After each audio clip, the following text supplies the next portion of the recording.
4 weeks. $300 million. That's the countdown one of LIV Golf's original stars just revealed to the entire golf world.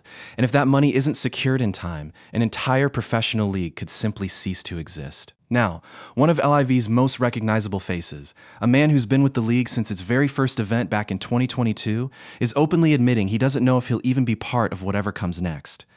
This is Ian Poulter, and his uncertainty right now might be the clearest signal yet of just how fragile LIV Golf's future really is. Let's break down exactly what's happening. Welcome back to PGA Tour Reports, the channel that brings you every major golf story as it breaks. If you want to stay ahead of the biggest headlines in the sport, hit subscribe right now and turn on notifications, because this IV Golf saga is moving fast, and today's update is a big one. So let's set the stage. LIV Golf just wrapped up its 2026 season, and it actually finished a full week earlier than originally planned, which itself tells you something about how chaotic this year has been behind the scenes. The season ended in Indianapolis, and almost immediately, the biggest question in golf shifted from who won to does this league even survive into next year? Here's the core issue. Saudi Arabia's public investment fund, which has bankrolled IV Golf since its inception, announced it would be stepping back from funding the league going forward. That single decision sent shockwaves through the entire operation. IV has already been forced to cancel events. Vendors and small businesses who worked with the league have reportedly gone unpaid, leading to multiple lawsuits. And the league's own CEO, Scott O'Neill, has spent months scrambling to find new investment just to keep the lights on for 2027. Now, there has been some positive movement. LIV recently announced it secured a lead investor willing to provide funding for the league to continue into next year. On the surface, that sounds like great news. But here's the catch, and it's a big one. That deal is only a term sheet. It is non-binding. It has not been finalized. And according to Ian Poulter himself, there is a hard deadline of September 1st to get roughly $300 million locked in, with contracts signed, before that window closes for good. Poulter didn't sugarcoat it either. Speaking on Jimmy Bullard's YouTube channel, Golf Life, he was asked point blank whether he believes IV Golf will actually survive beyond this season. His response? I think time might run out. He went on to explain just how tight this timeline really is, saying there are 4 weeks to find $300 million, and that's simply not a lot of time considering people and contracts still need to get signed. What makes this particularly striking is the timing of Poulter's comments. When the lead investor news first broke, Poulter had publicly said he was genuinely excited about LIV's future. But in this more recent interview, his tone shifted noticeably, from optimism to something much closer to real uncertainty. That shift matters, because Poulter isn't some outsider speculating from the sidelines. He's one of the league's founding members, someone who's been embedded in LIV's day-to-day reality since the very beginning. And that brings us to Poulter's own personal situation, which is honestly its own fascinating subplot inside this bigger story.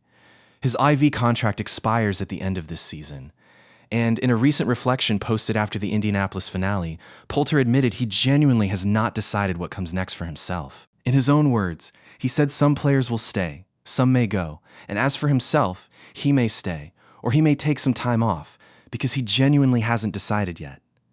Think about that for a second.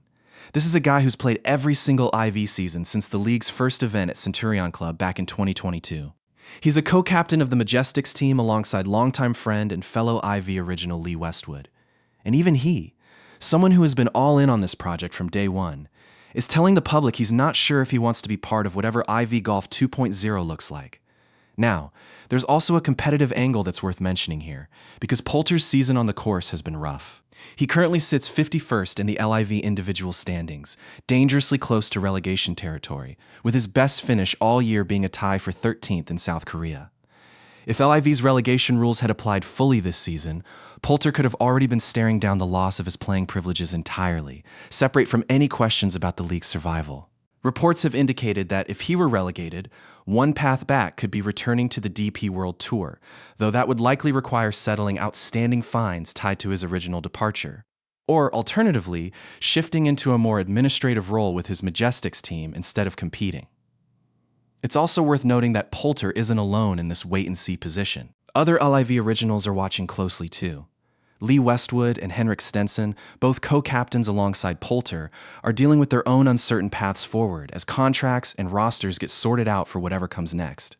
Meanwhile, not everyone in the LIV locker room shares Poulter's level of concern. Sergio Garcia said last month he was, in his words, 99% sure the league will continue into 2027, though he acknowledged it will probably look different. Cameron Smith has echoed similar confidence, saying he's been given every assurance that LIV will survive beyond this season. So you've got a real split forming inside the league itself. Some of the biggest names projecting confidence publicly, while others, like Poulter, are far more openly cautious about what the next few weeks actually hold. There's also a bigger, more emotional layer to Poulter's recent comments that's worth highlighting. In that same reflection, he specifically mentioned his thoughts being with the small businesses and suppliers still owed money by the league, acknowledging real financial pain has already been caused, regardless of how this investment situation resolves. He also stood firmly behind his original decision to join LIV back in 2022, acknowledging that not everyone agreed with the move, but making clear he has no regrets about the financial opportunity it gave him at this stage of his career. So where does this actually leave us heading into the fall?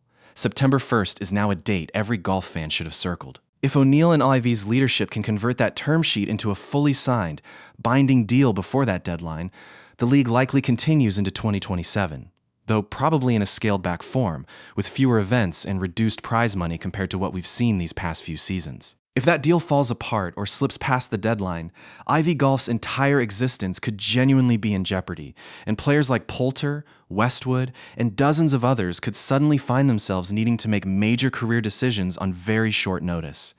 And here's the part that ties everything together. This uncertainty isn't just about Poulter or even about IV as a business. It's a signal to the entire golf world. If a founding LIV player who's been all in since day one is publicly unsure whether the league will even exist next year, that tells you everything about how unstable the ground under professional golf's biggest rival tour really is right now. So I want to know what you think.